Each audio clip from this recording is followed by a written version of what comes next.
నమస్కారం madam. Chairman గారు, ఈసారి ఏ ప్రభుత్వం వస్తుందనుకుంటున్నారు? రాష్ట్రంలో ప్రతి మహిళ కోరుకునే ప్రభుత్వమే. అంత నమ్మకం ఏంటి? జగనన్న ప్రభుత్వం వచ్చాక నా జీవితమే మారిపోయింది. ఒకప్పుడు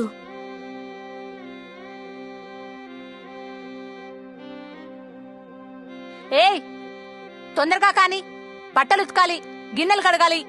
లక్షల్లో కట్నమిచ్చే వాళ్ళని వదులుకొని వద్దురా అని ఎంత చెప్పినా వినకుండా ఈ ముద్రష్టబ్దాన్ని తీసుకొచ్చి మా నెత్తిన పెట్టాడు. ఇదంతా మా కర్మ. దీన్నని ఏం లాభం?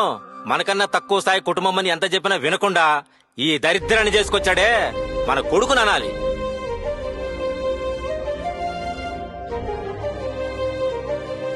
కానీ నేడు అమ్మాయి, నా కూతురు వాళ్ళకు ఒక పని చాలా కాలంగా పెండింగ్ లో ఉందమ్మా. ఎంఆర్ఓ గారికి నువ్వు ఒక్క మాట చెబితే పని అయిపోతుందంట. అయ్యో, ఎంత మాట మావయ్య గారు. తప్పకుండా ఇప్పుడే చెప్తాను. నా బంగారు తల్లి, నా ఇంటి అదృష్ట దేవత, నువ్వు మా ఇంటి కోడలుగా రావడం అదృష్టం.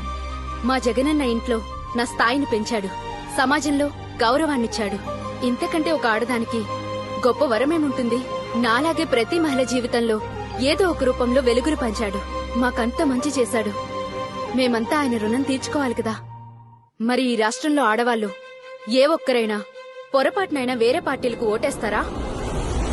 జగనన్నా లక్ష్యం, జగనన్నా ధ్యేయం, మహిళా సాని